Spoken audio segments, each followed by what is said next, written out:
Thank you for coming out tonight. I'm Jason Ibarra. I'm the chapter director for Startup Grind here in Miami, Florida. About a year ago, I was in Tampa, and some friends of mine were headed to a Startup Grind event in Tampa, but I couldn't make it. And I said to them, I'm from Miami. We got everything over there. I'll catch it when I get back home. So the next month, I was looking for a Startup Grind event in Miami. We didn't have one, and so we reached out, and I knew that we had the community support here to do this and grow it quickly. And that first event was in May of last year. So we're about just short of a year into this, and attendance is averaging about 90 people per event. Right now we probably have about 85 in here, and we're growing quickly, and it's due to you all and your support. And first and foremost, I want to thank you all for coming out tonight. Startup Grind is an international organization, live in about 150 cities right now. Miami was city number 86. We are supported by Google for Entrepreneurs, which means that we get to use the Google logo, and you guys trust me, you came out here for the first time because we're sponsored by Google, right? And nobody's taking my jokes today. And and what that means is Google gives us some sponsorship dollars to help keep things going. They have certain months where we have certain initiatives, a certain focus that we partner with Google on, and if we can fulfill on that initiative for them, then they'll send us out some hats and stuff for you guys. So those months are to come in the future. And we are here locally. We are supported by the Knight Foundation. The Knight Foundation does a lot of the great things for our community here, including a project called the Venture Law Project. Ashley's here from Venture Law Project today. They provide free legal support for entrepreneurs and startups, and they do many other things. So if you like this kind of stuff, definitely check out the Knight Foundation and see what kind of stuff they're doing, because without them, we wouldn't have had the seed money to get this started. So check them out. They're doing a lot of cool things in the city here in Miami. They do things in different cities. They call them Knight cities, and these are cities where Knight Ridder used to have a newspaper. And as the newspaper dies off, in order to kind of fill the void, they're fueling other industries in Miami. Startups and entrepreneurship is a focus for them. All of our video editing, all of our video production is done by a company called Moving Picture. So they're an in-kind sponsor of ours. So here from Moving Picture today is Ryan to give us a few words about Moving Picture. Thanks, Jason. Good evening, everybody. Moving Picture Media produces video content. Right now we're showing some over here on the iPad to my left if you want to check that out later. Our clients include Kaplan University, Harley-Davidson, and White Castle. And we can take your unique story and blend that with your business goals and produce video content to help sales. So if anybody's interested in talking about video after this talk, come see me. I'll be around. Thanks a lot. We also get a lot of support from a company called Social Proof. Their URL is socialproof.io. Alex from there manages all of our tweets, and so he's not able to be here with us today, but basically the name really explains it, because they don't aim to be your heavy-hitting social media agency. They aim to keep your content stream alive with relevant content, sharing your own content, third-party content, and keeping that social proof there. So for a few $100 a month, they keep your social media profiles alive. Somebody's at your website, they're thinking about doing business with you, they click over to Twitter, you tweeted 3 times that day, you're alive. So that's what Social Proof does, and that's what they do for us, and they'll also let you throw in your own content into the curation too. So we share some of our videos through there, but Alex keeps our social media alive over there at socialproof.io. Tonight, speaker is Jose Vargas. Some of you may know him from healthcare.com. He recently co-founded that and is part of that. He started his first startup over a decade ago, a company called Mail Creations. And we're going to start our story a little bit before Mail Creations. We're going to dive into Mail Creations, take some pit stops along the way, because he's started many companies and exited a handful of them as well. And now is running a fund called PeopleFund, which is a fund for startups. So he's also investing now. So we'll kind of go through that whole story. It'll be 45 minutes of Q&A. I met with Jose before this. I meet with all of our speakers and kind of get their story so I can formulate my questions and make it a little more meaningful for you all. And after that, we'll do 15 minutes of Q&A. So please just hold your questions till the end. In the Q&A session, I ask that you ask a question, not go on a rant. Happens sometimes. So some of you might have been here for some of them in the past, but you live and learn, and now I know to say that. So when we welcome Jose, I want everyone to stand up. We're going to give him a standing ovation, like your favorite rock star your favorite entrepreneur just came back to life.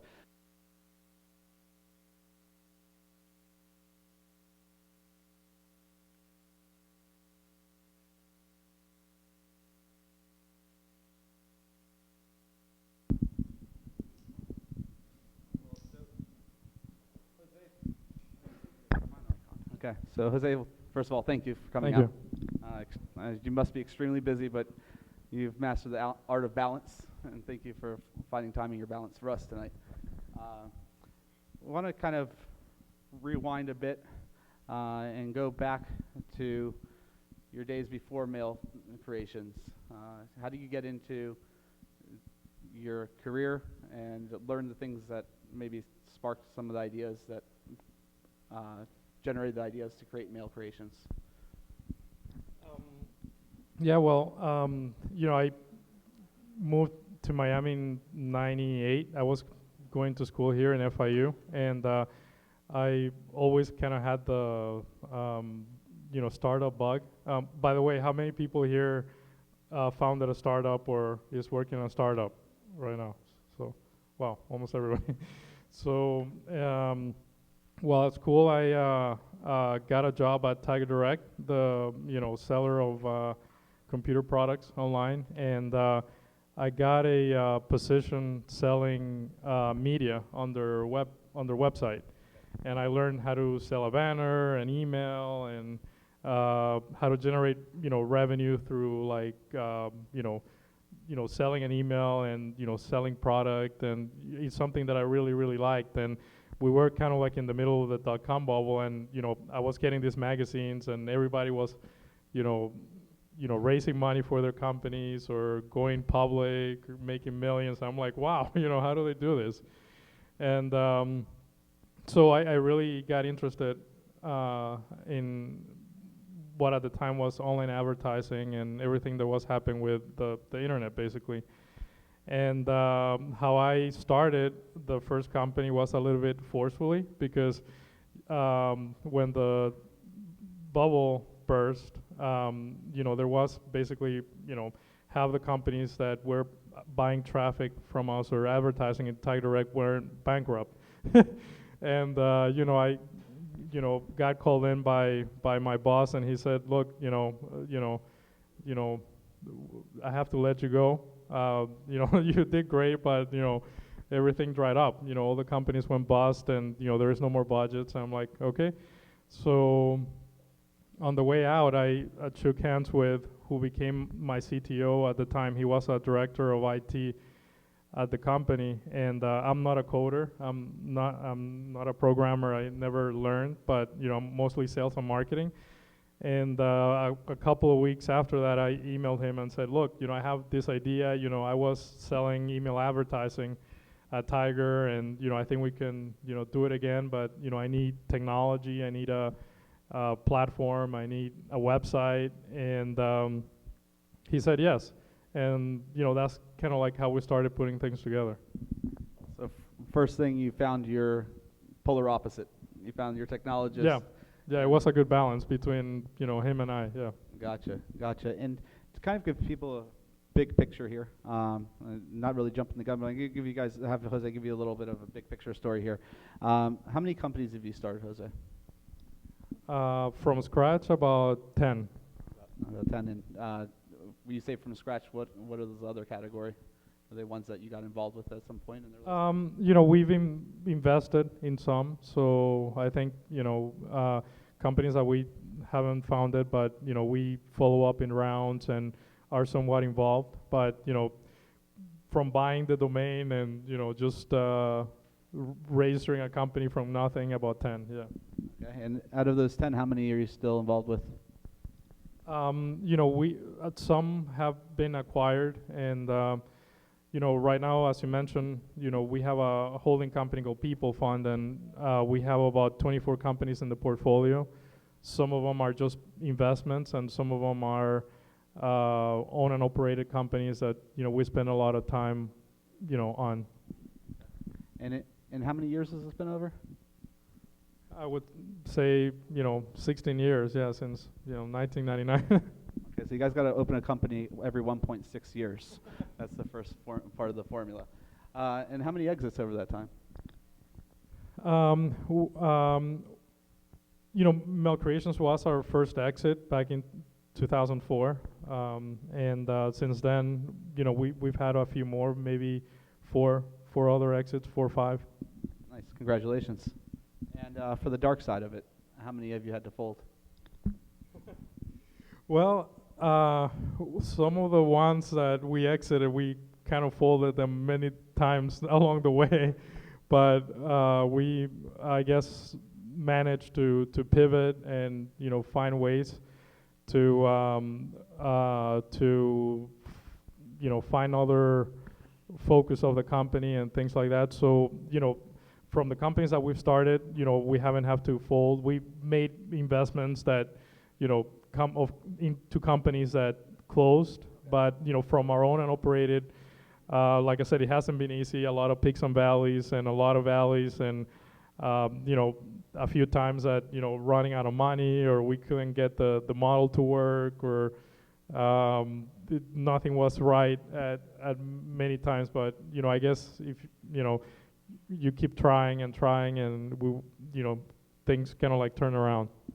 Okay. And you mentioned that you couldn't get the model to work.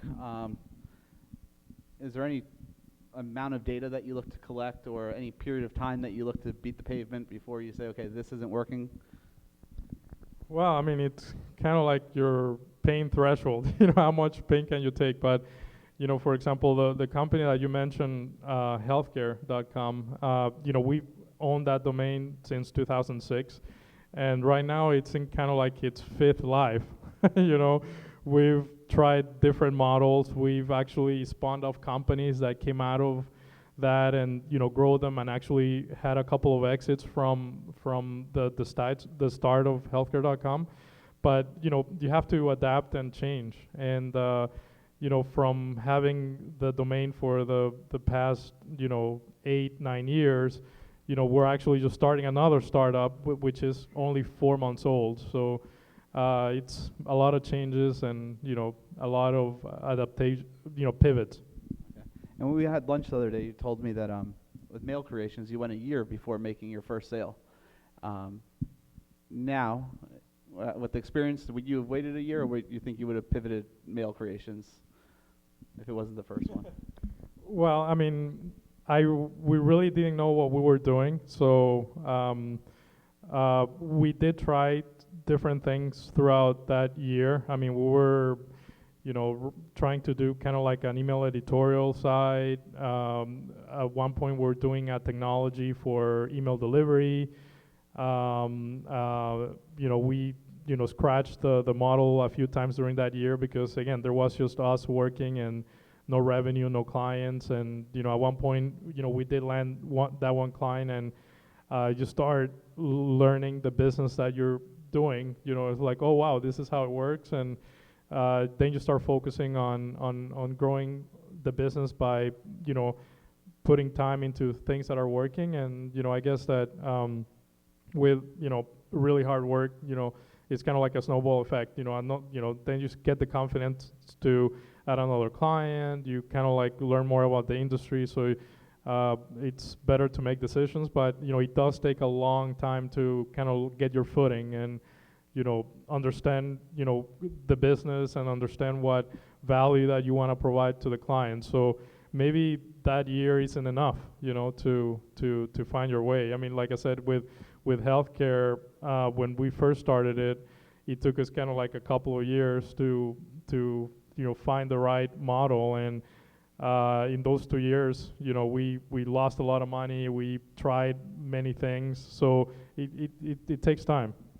Understood. And in that first year, pre-revenue, How do you finance technology development?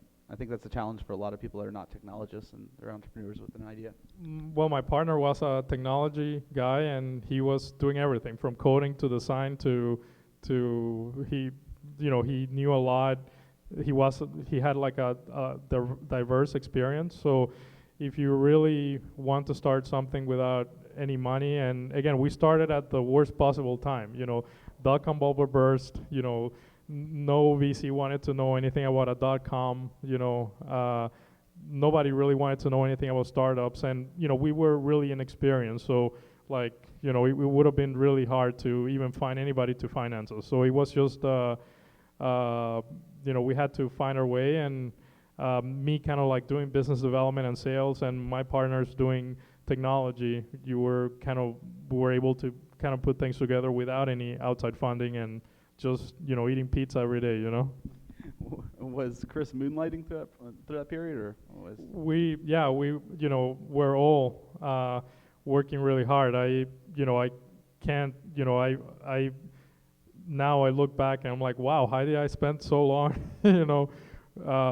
working on this? And it was all-nighters, and and every day. And once the business picked up, it really took more and more time, because you have to learn on the business, and you have to do everything. You have to be the accountant, you have to be the HR person, you have to be the salesperson, you have to be everything, and it just takes absolute all your time. It's 7 days a week, Saturdays, Sundays. It's just like a full-time thing, really more than full-time.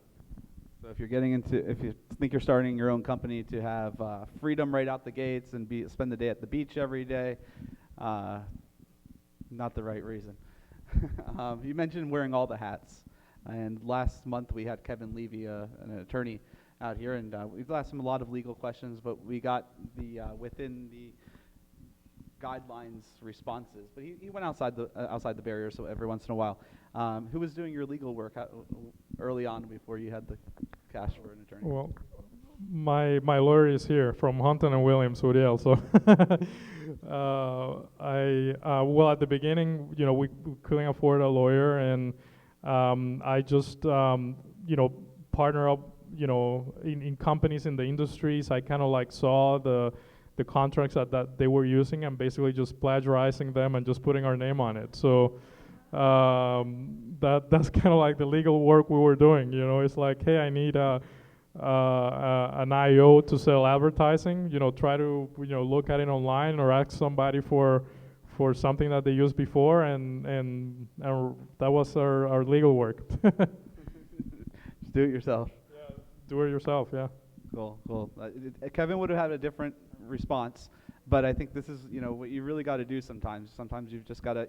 But he did say, you weigh the risk and the benefit, and if you can't afford the benefit, you take the risk.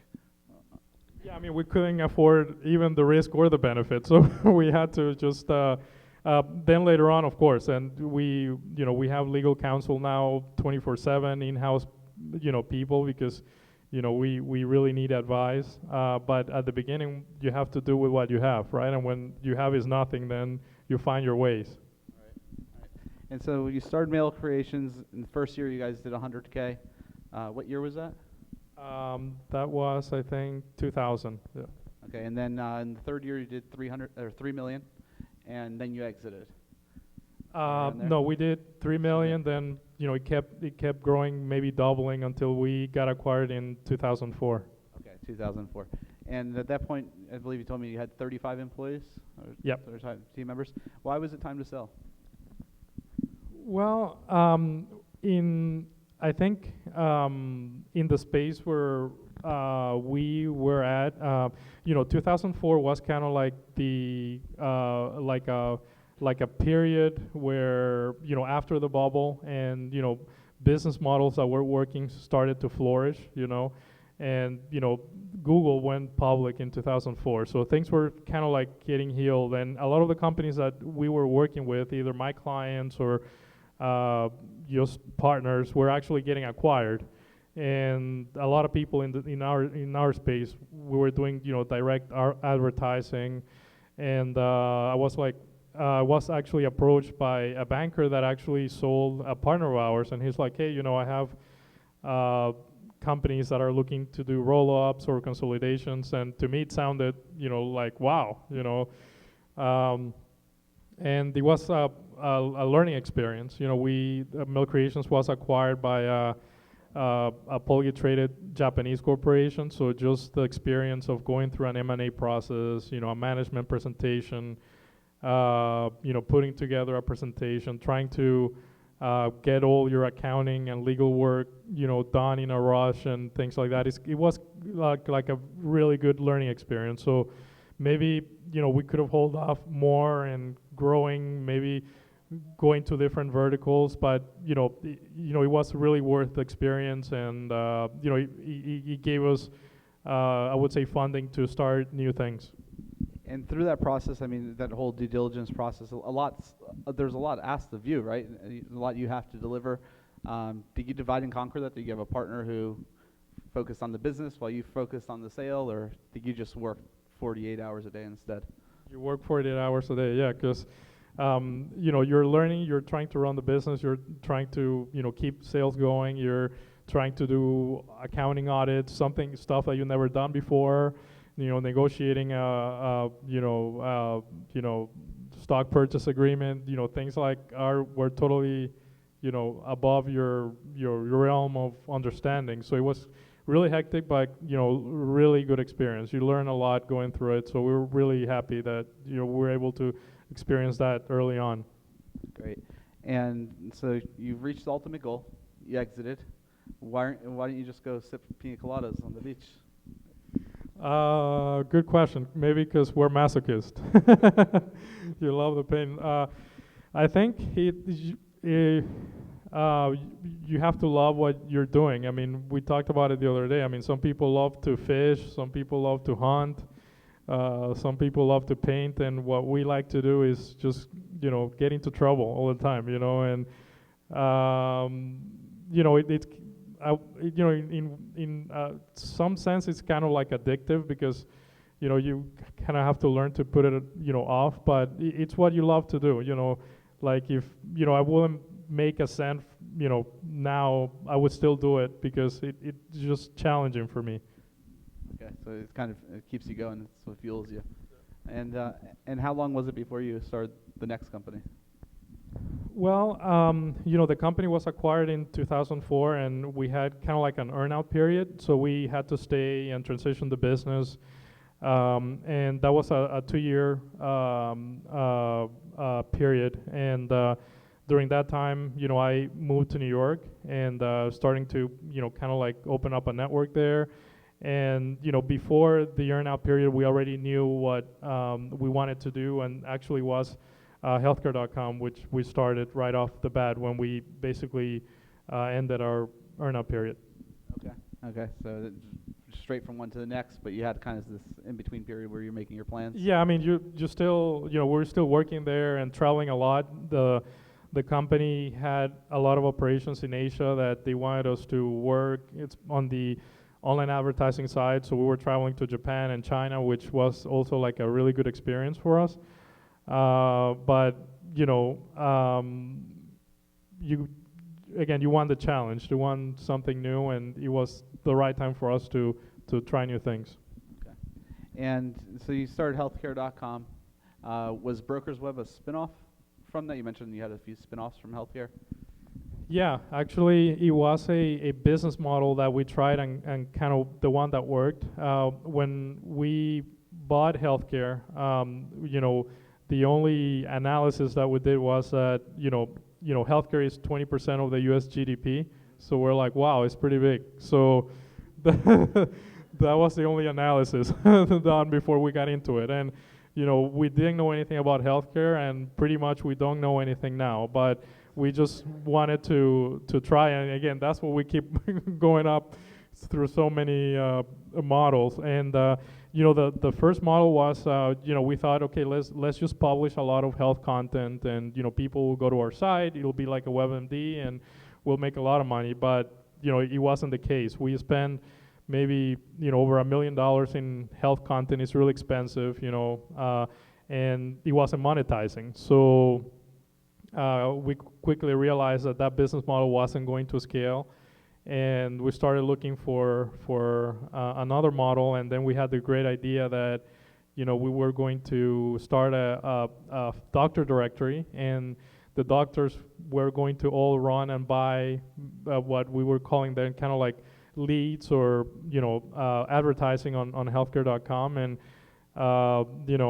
we, you know, grew, you know, put together kind of like a sales force, and, you know, we built a technology for doctors to be able to create their profiles and generate leads in our site. And that was another big failure, because, you know, we quickly found out that doctors weren't buying anything from us, and, you know, it was really hard to sell anything, and, you know, we're just burning a lot of cash. And at one point we shut it down. You know, we had to, like, you know, close everything, fire everybody, because, you know, we just couldn't take the losses anymore. And the only people left at the time was just you know, me and my partners, and we're like, you know, what to do next? And we started tinkering with generating leads for the health insurance industry. So we had a couple of guys that were buying, you know, I would say leads from us, and we're like, hey, what is this insurance thing? And they pay you per lead, and wow.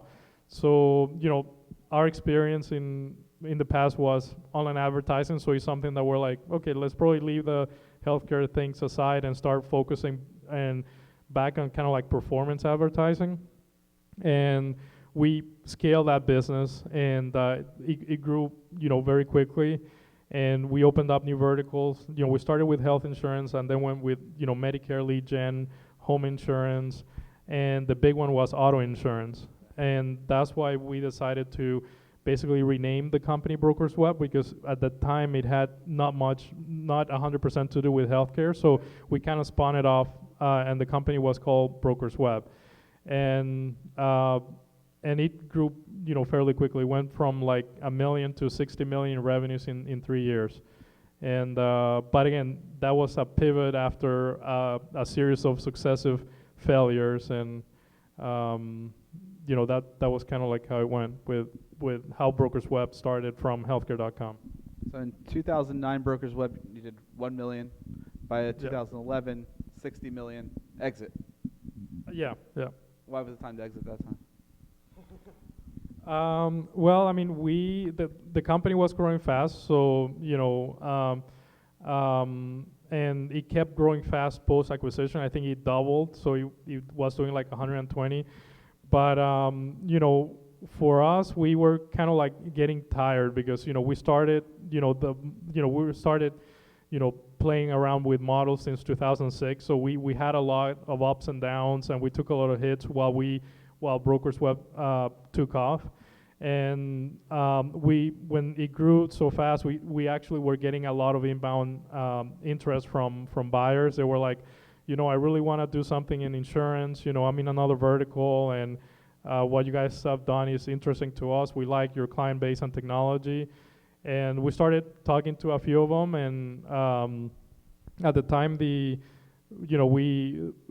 got an offer that we kind of like were looking for us to move on. And you know, we took it, and, you know, we started, you know, moving on to the next thing again. Well, how many employees did you have at that point? At the peak, we were about 65 in 2011, yeah. Okay. And in that case, somebody found you. They wanted to buy you. They approached you. In the case of Mail Creations, you hired an investment banking firm to go find somebody for you, right? We did actually had an investment banker at BrokersWeb. I mean, we were getting inbound and interest, so we decided to hire a banker that we used to work with in the past, because we kind of wanted, you know, you need kind of help to figure out what's the, you know, best deal, and you need advice, and you also need kind of like a buffer between the negotiation between, you know, the buyer and the seller. So we did end up having a banker, but, you know, we were having, again, inbound interest before that happened.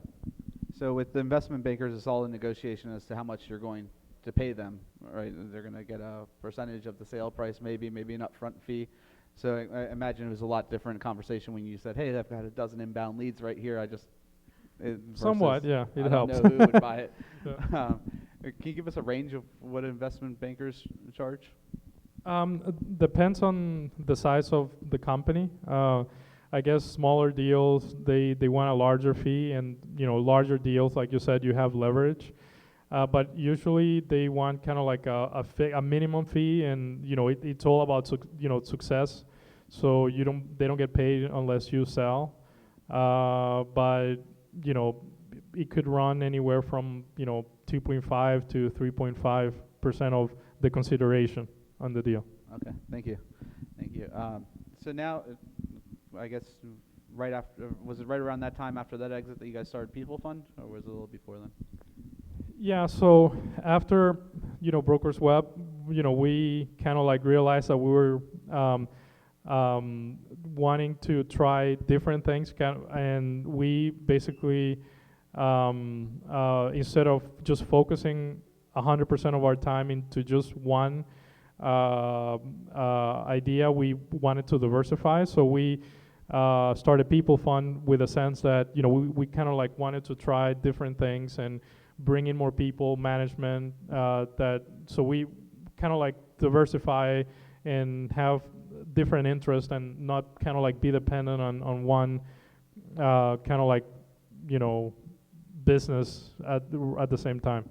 Okay, and with PeopleFund, you guys are incubating some of your own ideas, right? But you put the people in management in place to kind of run it, but you oversee it, and then you're also investing in some third-party companies as well. Yeah, so we have those two strategies. So we follow up on investment rounds on companies that we believe we can add some value, that we understand, and but our bread and butter still is try to we start with an idea, and then we fund that idea and try to grow it, add technology and our experience, and we try to build a management team around those ideas, and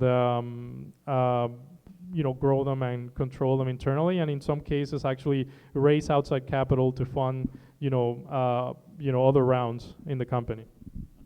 Okay, and then we had a little bit of a discussion about this, raising outside capital when you've got the capital in the bank. And as an investor, when somebody's doing that, somebody's already had an exit, maybe they made 50 million, and now they're asking you for 2. Does that seem a little fishy to you? Like, you're not believing your own idea enough to pony up 4% of your bank account? Well, depends. In our companies, we're usually 100% of the money in first, and we fund it 100%. So we've never come across that situation. But ultimately, whether you put the money personally or no, the investors want to see value. If they see value, they want to be interested and they want to be part of whatever you're building. It doesn't really matter if you have capital to fund it, or if you have capital to fund it but for some reason you haven't funded it yourself. Is mostly about you build something that's attractive for an investor, and they want to be part of it because they think that it's got potential. Gotcha. And then when you're bringing in investors, it's for the value add at this point. Well, that and also diversification. You also have a limit to how much you can, fund the next, step of the company. If you really want to grow it big, you have more expenses. You want to invest in technology and things like that. You really need more capital. And if you're able to find partners that are aligned with your vision and that you personally like, and the terms are right, we think it's really a good step for the company to have funding from the right guys that add a lot of value from their network, point of views, and if things go well, the new guys actually help you with ideas, and they point out things that you're not looking at, and so it works if it's done right.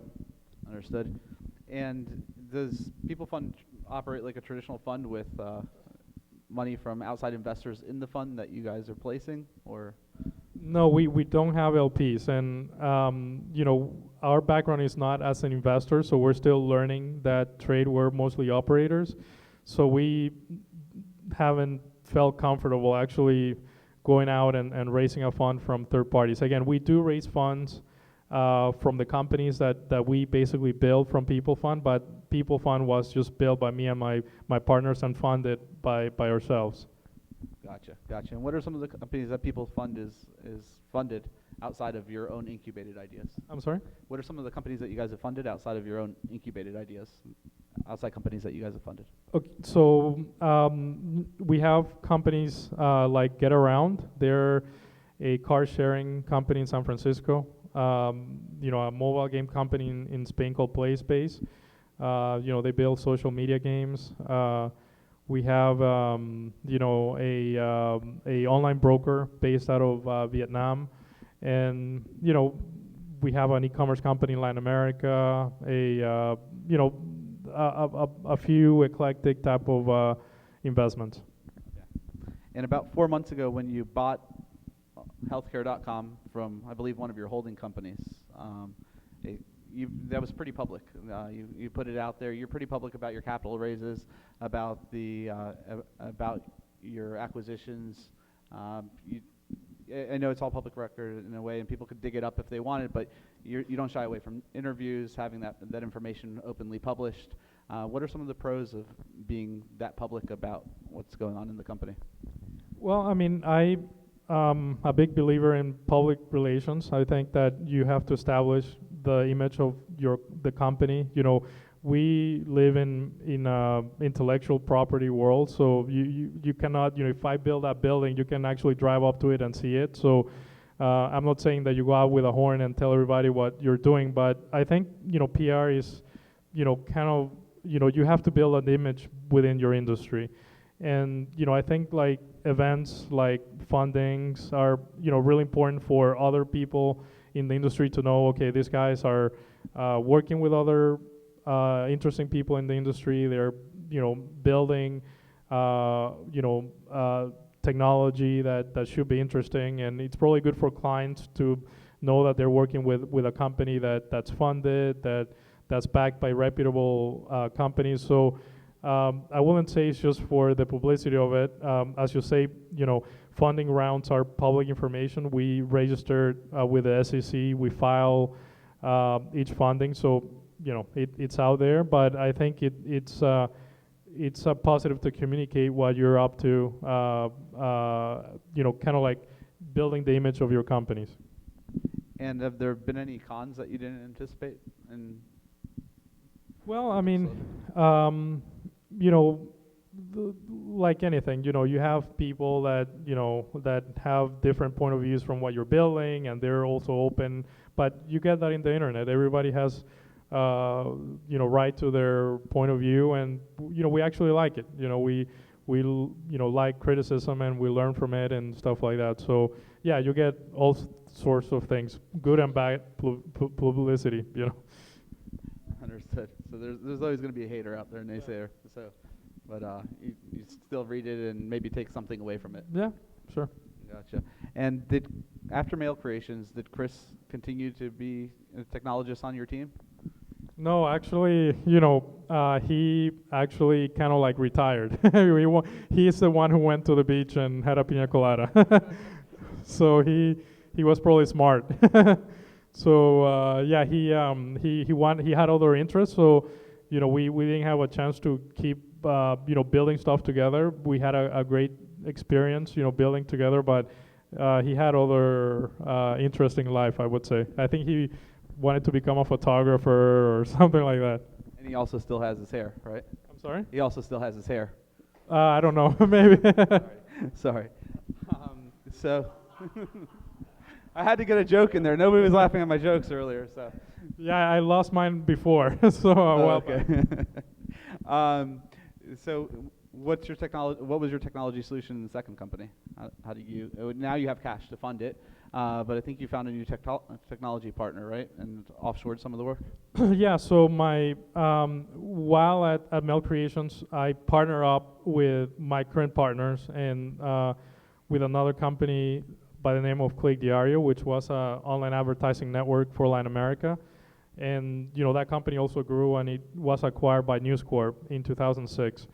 And he's from Guatemala, and he had a team there, and I really liked it because the really motivated guys that that really knew about technology through experience, and they're self-taught, and the costs were really low compared to the U.S. It still is like 20% of the cost. So we actually decided to invest in Guatemala as a hub for our technology development. So we started aggressively hiring people, spending money and investing in them, getting them certified in the U.S. We have English classes every day for them, and kind of trying to create our own technology community. And again, it's been 15 years now, so we have a much bigger team, but it's kind of like our secret sauce because we have a lot of people there, and it helps us execute development really quickly and at a very low price. And it's only 2 hours away from Miami, so I can go there very often. And it's not necessarily outsourcing because each team is dedicated to each company, and it's kind of like a model that has worked well, and also worked well for companies that have acquired us because they still kept their offices in Guatemala and actually grown it. News Corp bought a building and they still based there from the acquisition of Click Diario.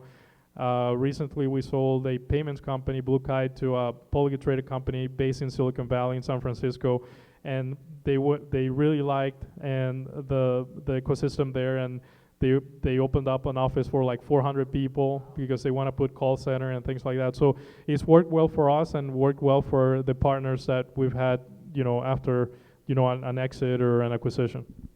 And if you invest in a company with PeopleFund, you invest in a third-party company, do you make those resources available to them? Yes, if they need it. Some of them already have their teams and they have their technology and they don't really need them. So, we don't get involved in that sense, but if the company needs, a tech team or resources, we're kind of work with them to be able to provide them some help within our, operation. Okay. I'm sometimes challenged by having one member of my team working from home. Fine, you can work from home from now on. An AdWords manager, let's say, and that can be challenging for me. How do you manage to have huge teams overseas? What do you think? Like, if you could say 2 or 3 keys to managing that and being successful at it, what would you say?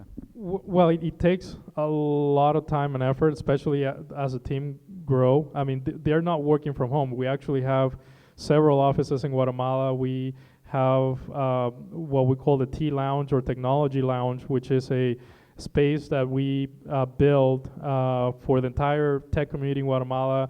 We have, coding classes that are free. We have, football, tables, ping pong, and PlayStation. So we kind of like created an ecosystem around our technology. So it's a lot of investment. It's not just people working from home, and it takes a lot of HR. It takes a lot of training people coming out of universities or training people that don't know anything about technology but do want to learn, and we have to do a lot of on-the-job training, and so it's a big investment. It takes a lot of effort.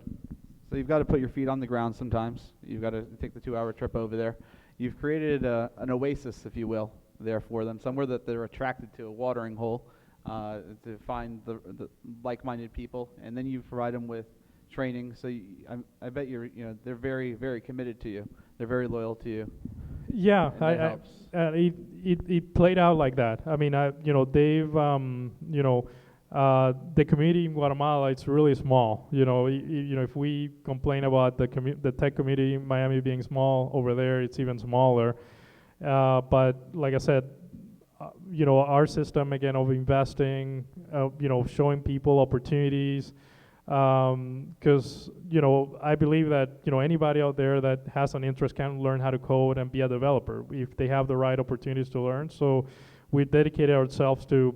For example, my partner is a trustee in one of the universities there, and we talk to the professors, and they're like, hey, if you have somebody with wanting to learn technology, send them to us.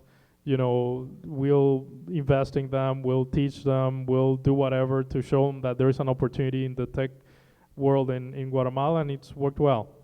So you created a people incubator.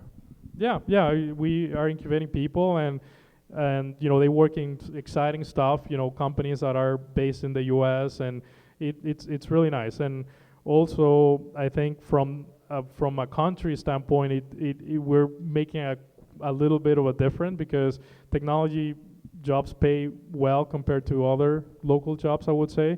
And we also feel really good about that. That you know, we're not only creating jobs but creating good jobs in a country that needs it. You know, and it's worked well.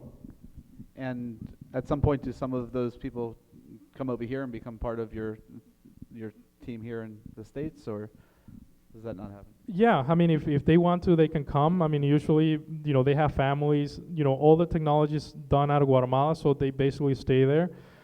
Here in the U.S., we mostly have, you know, sales and marketing or biz dev or editorial or, you know, UX, UI, or, you know, some product people that we hire. But most of them, you know, I would say that if, you know, somebody comes and asks us, hey, look, I really want to spend a year, but, you know, so far everybody's happy, and, you know, and the entire team is in Guatemala right now.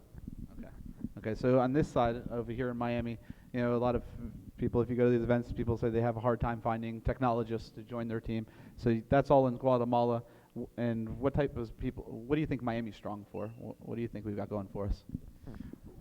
There is a lot of talent here in Miami. I think we're very good here in different areas. You know, I think design, you know, we have some good technology people, developers, coders. We're also very good about business development. We have very good business development people here, sales, online ads. There is a good, you know, pool of talent here. It's just, again, a matter of putting the effort and not being afraid of bringing in somebody without experience, but that wants to learn. And usually those people end up being some of the best and better motivated people. You have to invest a lot, you know. So like here, like in Guatemala, I think, you know, having the mindset of bringing somebody in and investing a lot and coaching, it's what you have to think about. You know, in Silicon Valley, you have all the experience, but at a price. You know, it's costly, and people like to move around because they get a better offer. So it's different, you know, different challenges everywhere. As like I said about BlueKite, you know, the company that acquired it, Xoom, is a publicly traded company, and they're in San Francisco. They have all the resources that, you know, basically they need, but they still have a hard time getting product out because they have a hard time hiring the right people they want in San Francisco. So a balance, you know, balancing the need for tech with Guatemala has worked very well with them. And when you started Mail Creations, I mean, we weren't talking about startups in Miami. We were probably still talking about Hurricane Andrew. So it's changed quite a bit since then.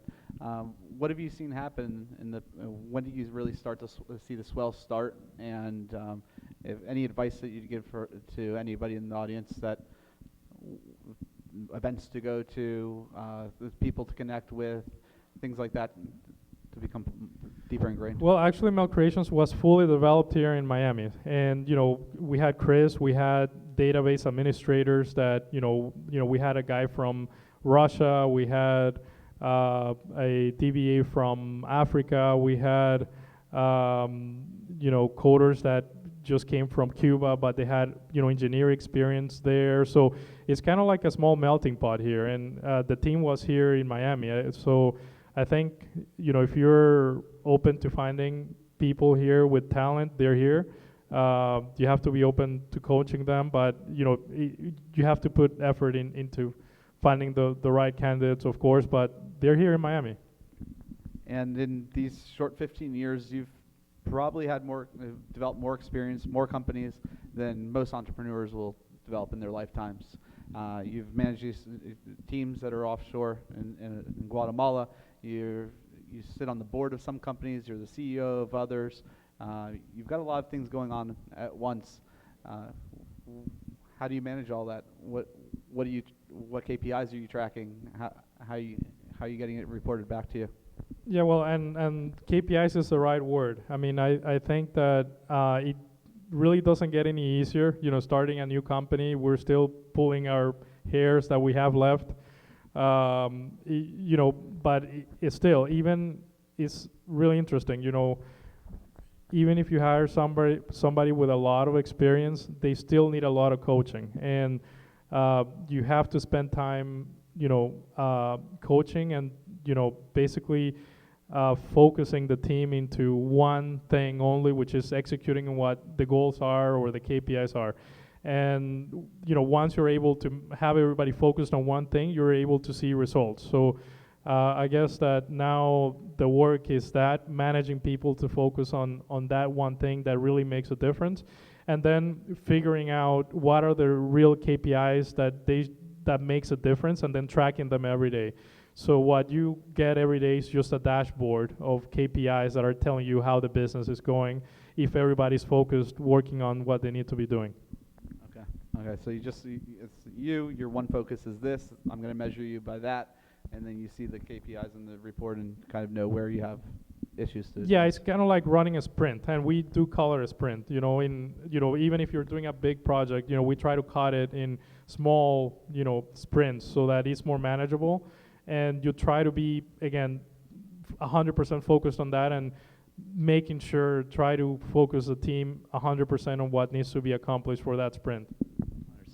Understood. And then on top of all that, you and I both have a child about 2 years old, and I have a little, you know, I nowhere close to loaded up as you, but even myself, I enjoy what I do. It's even taken place with some of my hobbies, and I've had to work to, you know, make sure that the family is still included. How do you manage that? And well, my wife is here, so she can tell you. It's tough, you know. It's tough, especially when you have a little baby, because you miss them and they miss you. You want to spend time with them, and it's tough. You know, it's a sacrifice, you know.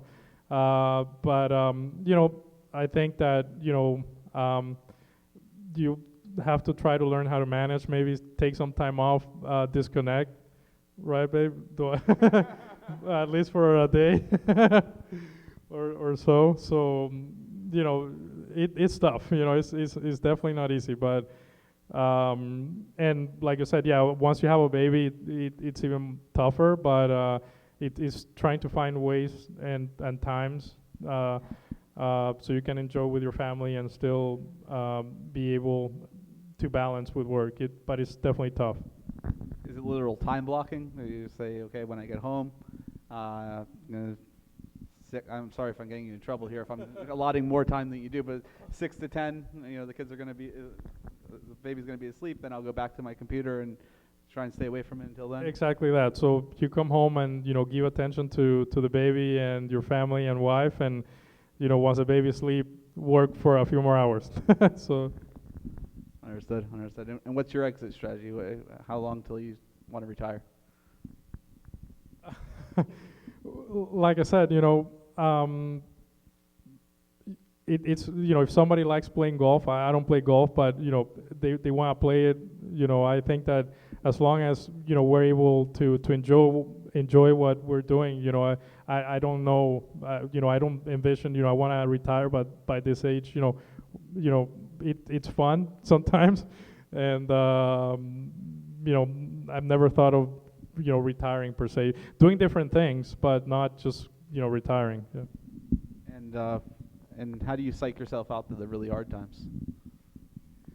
Well, I mean, you know, every day, you know, you have to learn. You know, we call it kind of like surviving the valleys and, you know, enjoying the peaks. And, you know, every startup, again, you know, even if you have experience or more funding or more money to throw at it, it doesn't get easier. You have different set of problems that you have to solve.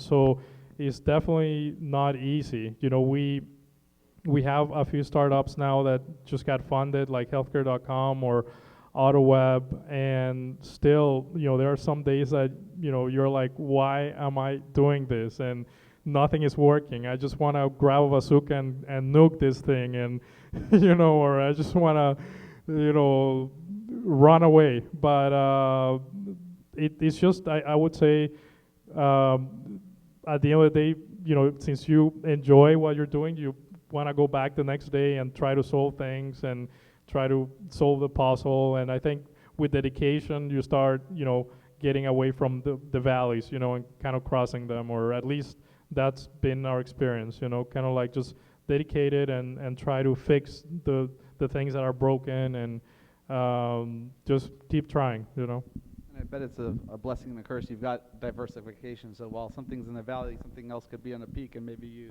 feel a little balanced out. Yeah, it's you're like always kind of like neutral, because there is a fire here, and you're putting it away, and some things are working. So and that's what we like the PeopleFund model, because it gives you kind of like a view of a lot of businesses going at the same time. You learn from different entrepreneurs. You learn different technology that you didn't have experience before, and it gives you like a wide view of things. So it's also interesting. Great. Well, we're going to go ahead and open up for some Q&A. If you're in the front row, part of the VIP experience is you get to go first. Yeah, you sir.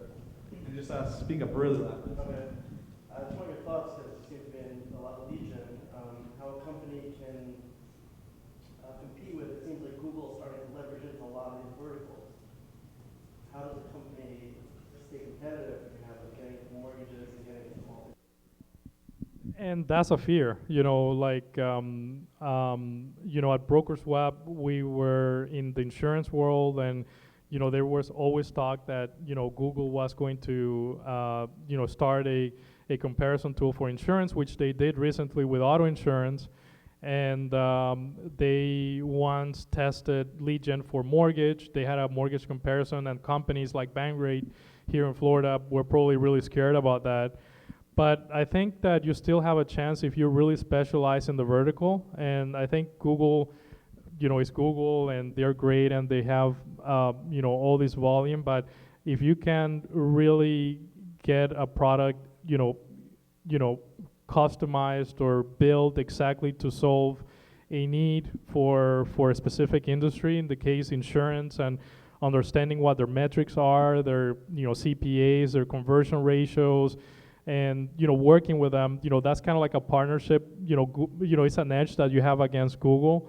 And if you can still build a business that based in quality, understanding your clients, and providing a service that Google can, I think you can still make it. But we think about it every day. With healthcare, we're back in insurance. With AutoWeb, we're doing lead gen for autos. Could they do that next? They're kind of like your best friend some days, and they could be your worst enemy. It's kind of like having a crocodile running behind you. So it's something that we think every day. I don't think you can't solve it, but keep on working with what you're doing. But it's one of those threats that you put every time you're doing a SWOT analysis. In the back there. We can hear you. Go for it. Okay.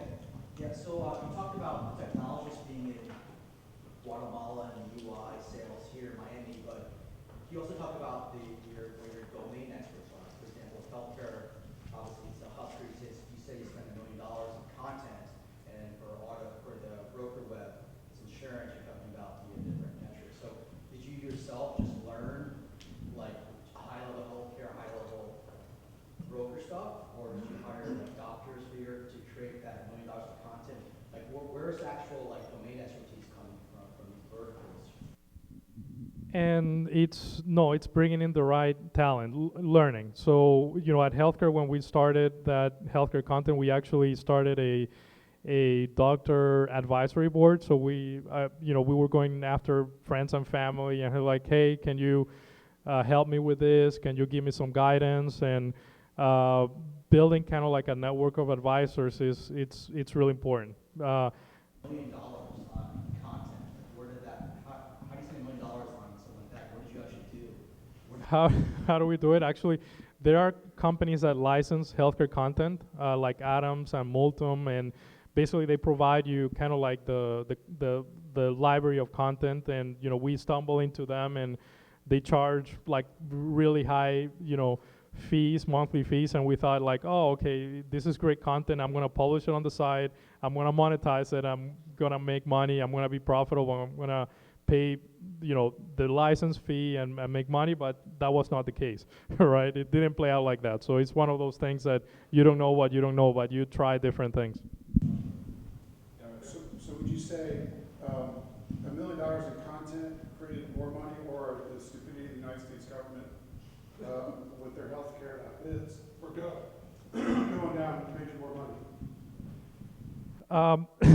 Well, I mean, the content was a loss, and the government thing with .gov, it's been like it's created a lot of confusion. Actually, I don't think it's been positive for us, because we've had to say that we're not part of the government. People out there and some of the bad publicity that you get, you see it in the comments that we're domain squatters, that we should be killed or jailed because we took healthcare.com, and the truth was that we owned the domain since 2006 and we trademarked it in 2007. So I didn't even know who Obama was. So and we first spent a lot of money buying the domain, and spent a lot of money trying to build a business. And so I think the government would have been better served getting something else like healthinsuраnceusa.gov, and it did create a lot of interest in our domain. We got a lot of type-in traffic, and it's kind of winding down because a lot of people already know .gov, and the .gov is doing a lot of advertising, which I think is great. We want to be kind of like our own brand, but it created a lot of confusion. So some ways it helped, but in some ways, we wish we would have been stayed away from all this Obamacare, issues. And for somebody that's out there thinking about investing in the premium domain, I mean, the second time around, you did it, BrokersWeb. That was, maybe something you were able to pick up on for $10 or whatever. How much value would you tell someone to place on a premium domain name versus really just building a solid company?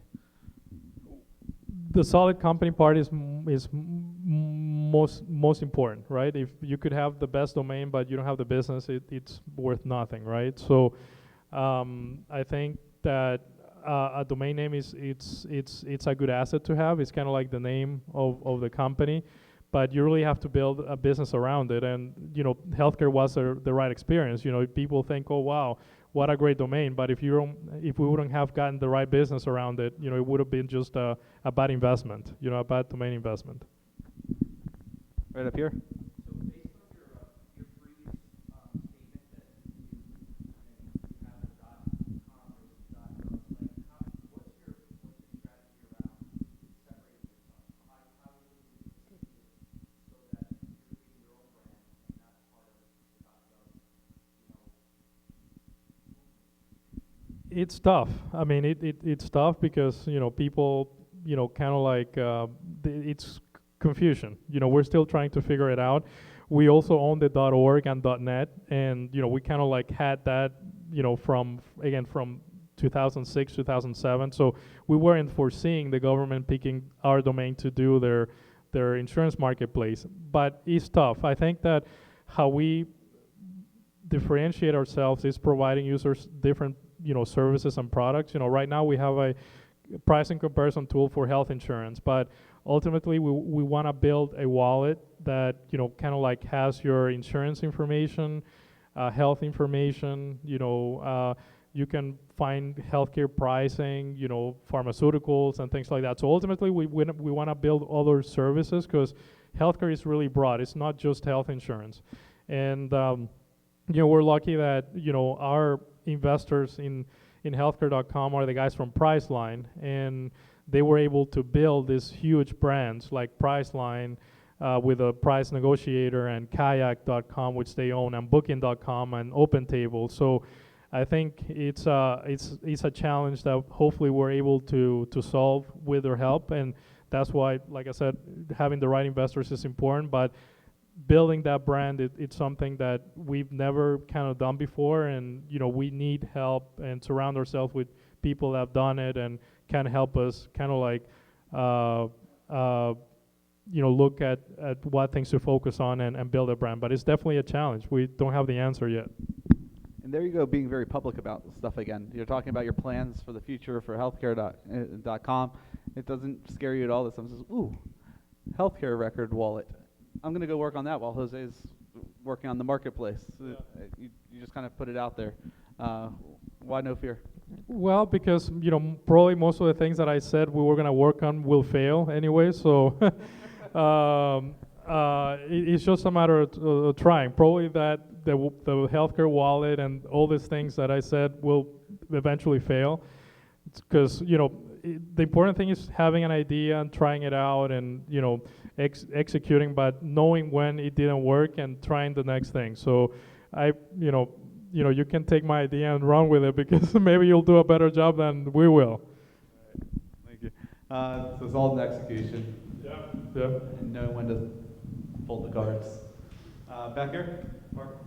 Yeah, actually, you went from I think 0 to 60 in one of those companies. It was at BrokersWeb in 3 years.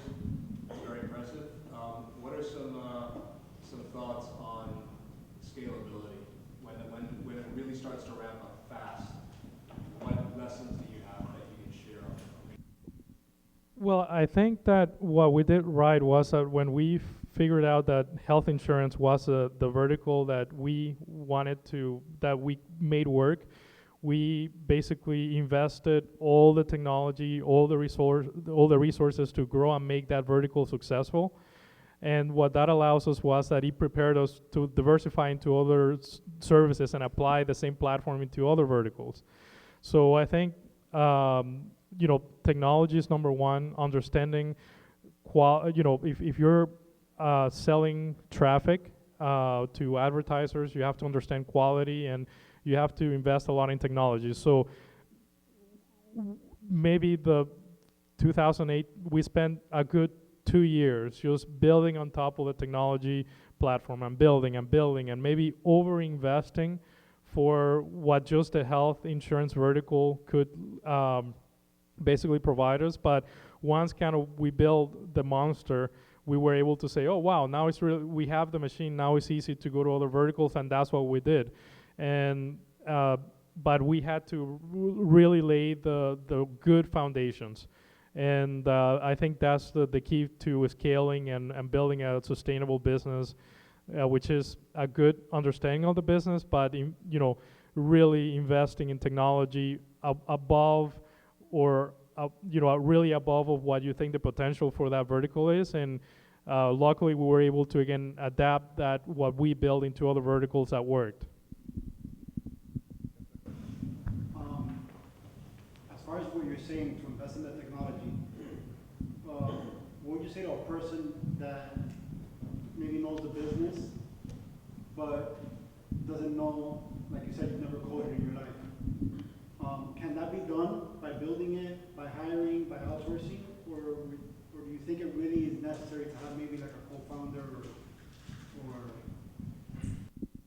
if you're in an early stage, I would try to find a co-founder that's technically savvy, that you can count on, that you can trust, and that you can work well together. Outsourcing is really a hit and miss. It takes a lot of money, and you have a communication challenges and things like that. So I think finding that right partner, especially early on, I think would be ideal. It's worked for us until you get to a point that then you can build around it. Hire a team, hire expertise, hire senior developers. But you need to start somewhere. And my suggestion will be to find that right co-founder or partner. There's an event that goes on every once in a while here in Miami called Co-Founders Lab. So that might be a place for you to look if you're looking for a technology site. Next. Yep. You mentioned earlier about some of your early hustle efforts, doing your own legal and things like that. So what are some of the indicators that you're reaching that transition point from kind of doing it yourself to starting to get the functional folks in there to do the accounting or the legal or the HR and things like that? Yeah, I mean, first, I mean, in my case, I had to learn absolutely everything. You know, I remember, you know, I had this CPA, and I'm like, how do you do payroll? And he's like, oh, you know, just call me, and I tell you how much that, you know, you have to take out from each paycheck.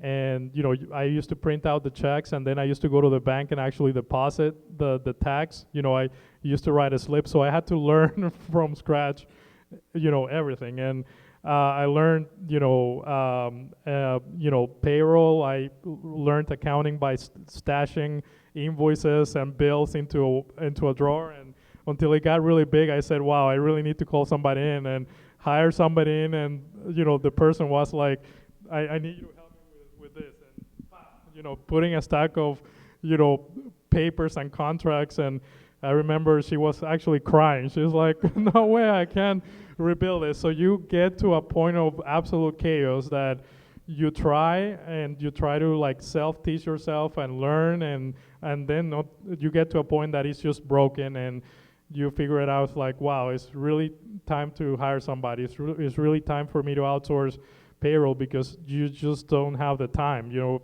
it's, you know, 10, 11 p.m. and you're like, oh, by the way, I need to print payroll for tomorrow and put the checks in the little envelope. When you can't just do it anymore, it's time to really hire that person when it gets really chaotic. Yes. Your PeopleFund, do you invest in companies at certain levels? Like, do you go in as a minority, or do you prefer majority? We've done both.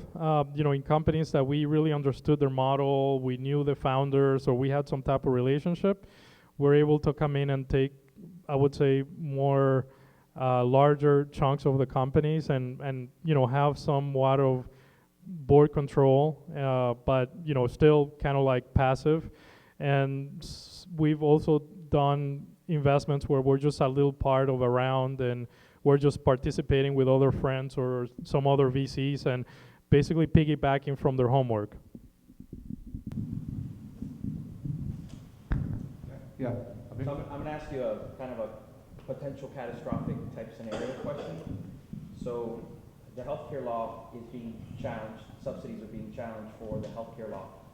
So pretending that that goes away in June, that gets voted, where, you know, Obamacare, exchange patients are no longer going to get subsidies from the government, what would happen to your strategy?